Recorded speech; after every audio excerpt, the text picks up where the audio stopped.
North Carolina, hearing his song on the radio for the first time. Oh, it's me! I've never heard this song on the radio before. You'll remember, he was a college student teaching autistic kids when he and his goony hair auditioned for American Idol.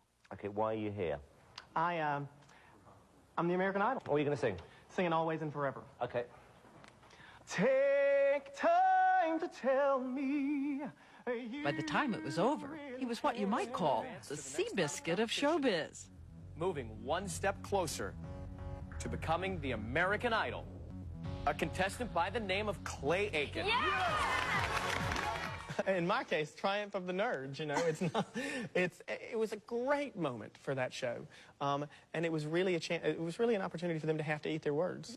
Simon didn't know exactly what to crack on, and the media didn't know exactly what it was about me that made me look weird. So I said, well, let's give him something. I look at you, I don't automatically go, yes, you look like the American Idol, because you don't. Image is an important factor, but, you know, I'm always going to have these, and I'm fine with that. People call me jug-eared, and, you know, it worked. Simon really, sometimes he is saying, he's saying blistering things, wounding, bruising things. Simon? I'm ready, come on. Horrible. Oh, come on. I mean, sorry. Everything about that was horrible. You're horrible. And yet you would stand there and take that. How self-conscious do you get when he says, don't dance? It's got a groove, it's got a meaning. Oh, Greece is the time, is the place. I shouldn't have danced, Diane. It was horrible. Okay, the red jacket. When bad fashion happens to good people. Did you think, uh-oh, I just made a big mistake? Yeah, I think it was a mistake. I think the hip shake was a bigger mistake than the jacket was. I think the red jacket made people say, and the hip shake made people go, wah! So. That was then. This is now. Rolling Stone put him on the cover of the magazine even before he had an album out. I'm signing my picture on Rolling Stone. How crazy is that? And he made history another way. The first cover performer ever to wear a bracelet saying, "What would Jesus do?" A gift from one of his students. It was the first gift I got during a show. And I've put it on that night and haven't taken it off because it really is something that I need. I mean, and life in Raleigh is a lot easier to deal with and a lot easier to cope with. But in LA, it's a little different. Just as long as she's in my arms, it's gonna be a perfect day.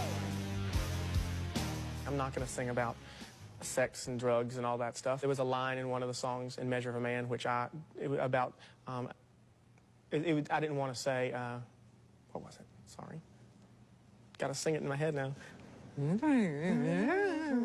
Anyway, it was about making love, and I just didn't think that this song was really a beautiful song, and it didn't fit that song so much to me. So I said, you know, I don't want to sing that. We want to change the words. We'll say. No drinking, and by the way, no smoking either. Okay, what are my flaws? Your flaws? You want me to This is an in-depth interview. Let's go. I think that Clayton's one of those people who he wants things to happen when he wants them to happen. I do. Is that a good one? I don't really know your other perks. You've never said the F word? That's probably not true. Oh. I probably have said it.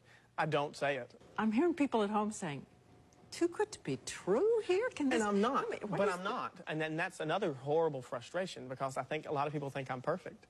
And I'm not perfect. I'm not, I mean, All there's right, things I'm not come going to do. on. What is the wickedest thing you do? The wickedest thing that I do?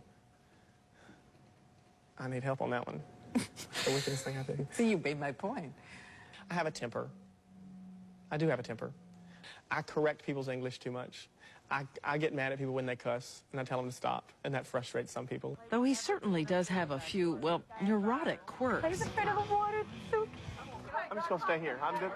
Yeah, look, they're having much more fun than me. So let's talk neuroses. Okay.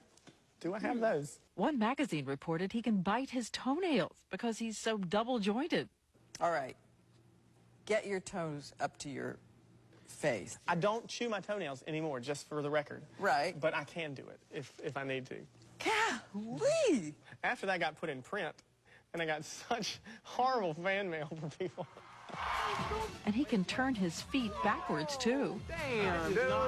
Right, but You're just a whole carnival act. You're the whole sideshow here. A multi-talented kid who, growing up, was the one with the big glasses, picked on by the other boys at school. He was raised by his mom and his stepdad, whose name was Ray Parker. Parker died last year. But there is another man who once loomed large in Clay Aiken's life. Also a singer. His name was Vernon Grissom. My mom sang before I was born, and she sang with my birth father in a band. Do you sound like your dad? Do I sound like my dad? Sing like your dad, yeah. My dad is Ray Parker. So what does he consider his biological father, Vernon Grissom? I could call him sperm donor, which I do in jest sometimes. Do I sound like him? Do I sing like him? I don't think so. If he called you today, would you take the call? Yeah. If he put forth the effort to call me, then yeah. I don't believe he would. It's hard not to wonder if somewhere out there in the millions and millions of viewers watching Clay Aiken rocket to fame was the man named Vernon Grissom, singer, Aiken's biological father, and the source, he says, of so much heartbreak. What's the worst thing he ever said to you? I think when he told me, he said I was a mistake. He didn't have anything to do with me being raised. But do you think he did the best he could do? Unfortunately, he probably did, but not for trying. I don't think he cared that much. Aiken says Grissom did care about his daughter, Deborah, Aiken's half-sister, but just not for his sensitive, different little boy. What was that like when you were with him? The routine was to drive to the video store near his house, pick up 3 or 4 movies for me to watch during the weekend while I sat on the couch and he was either away from home or back in his room asleep. Aiken was still a baby when Grissom and Aiken's mother divorced. Was he abusive? Yeah. Hit her? You know, she doesn't talk about it ever. And I don't know how thrilled she is with me talking about it either. There are pictures of what he did to her. So, you know, I know it's true. In 1980, Grissom was charged with assaulting his wife. Aiken says he used to drink heavily. What's the thing he did to you that hurt the most? That hurt the most is his indifference. I mean, he's a racist. He drinks. What do you mean a racist? Oh well, I mean in the classic term, you know, he's a racist. He has no tolerance for people who are different. And then on the weekends that I would see him, you know, he'd be using the N-word left and right. I mean, I think he, in some ways, many ways, was a symbol, as I got older, 12, 13, was a symbol of what I didn't want to be. How did you decide, no more, I'm not going to see him anymore? I just said, you know, if you don't ever call me and ask me to come, I always call you. Next time you want to see me, give me a call and I'll drive up. Sure thing. And he never called, ever. After high school, Aiken says he decided to make the break official.